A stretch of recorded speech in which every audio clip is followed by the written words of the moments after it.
ரட்சிக்கப்பட்டு அவரை துதித்து அவரை ஆராதிக்கிற, அவரை தேடுகிற தன் பிள்ளைகளை பார்த்து சொல்லுகிறார், நீ பயப்படாத. இந்த உலகத்தில் வாழ்ந்தா கூட நீ பயப்படாத. ஏன்னா இந்த உலகத்திலையும் நான் உன் கூட தான் இருக்கிறேன். இந்த பூலோகத்திலும் நான் உன்னோடு கூட தான் இருக்கிறேன். எதையோ நினச்சி இப்படி ஆயிருமோ அப்படி ஆயிருமோன்னு சொல்லி அப்படிலாம் நீ கலங்க தேவையில்லை. ஏன்னா நான் உன்னுடைய தேவனாய் இருக்கிறேன்.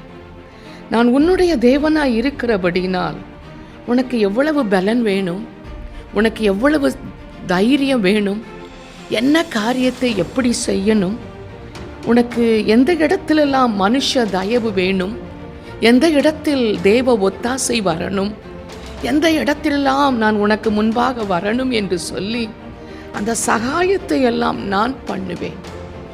எனக்கு என்று ஒரு நீதியின் வலது கரம் இருக்கிறது. அந்த வலது கரத்தினால் உன்னை நான் தாங்கி பிடிப்பேன். நீ முடியலையே அப்படின்னு சொல்லுவ, இல்லை நான் பார்த்துக்கிறேன், நான் உன் கூட தான் இருக்கிறேன். நீ தனியாக இருக்கிற மாதிரி ஃபீல் பண்ணுற, இல்லை நான் தாங்கிக்குவேன், நான் பலப்படுத்திக்குவேன் அப்படின்னு கர்த்தர் நம்மை பார்த்து சொல்லுகிறார். ஆண்டவர் நம்மோடு இருக்கிறார். நீங்கள் சொல்லணும், என் ஆண்டவர் என்னோடு இருக்கிறார். அந்த தைரியம் உங்களுடைய பயத்தை போக்கிவிடும்.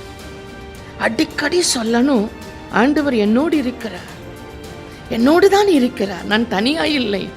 அப்படியே வாய் திறந்து என்னோடு இருக்கிறார், என்னோடு இருக்கிறான்னு அப்படி சொல்லுங்களேன். மனசுக்குள்ளே இருக்கிற காரியங்கள், அந்த பயத்தின் காரியங்கள் அப்படியே காணாமல் போயிருங்க. எனக்கு பயமாக இருக்குன்னு சொன்னால் இன்னும் கொஞ்சம் பயம் வரும். நான் தனியாக இருக்கேன் அப்படின்னா இன்னும் கொஞ்சம் தனிமை உங்களை வாட்டும். அதாவது தேவன் என்னோடு தான் இருக்கிறார், நான் ஒன்றும் தனியாக இல்லைங்க, கர்த்தர் என் கூட இருக்கிறார் அப்படின்னு சொல்லி நீங்கள் ஃபீல் பண்ணி அப்படி சொல்லும்போது அவர் உங்கள் இரட்சகராக இருப்பார். அவர் உங்கள் சர்வ வல்லமை உள்ள தேவனாய் இருப்பார். உங்கள் பக்கத்திலேயே இருப்பார்.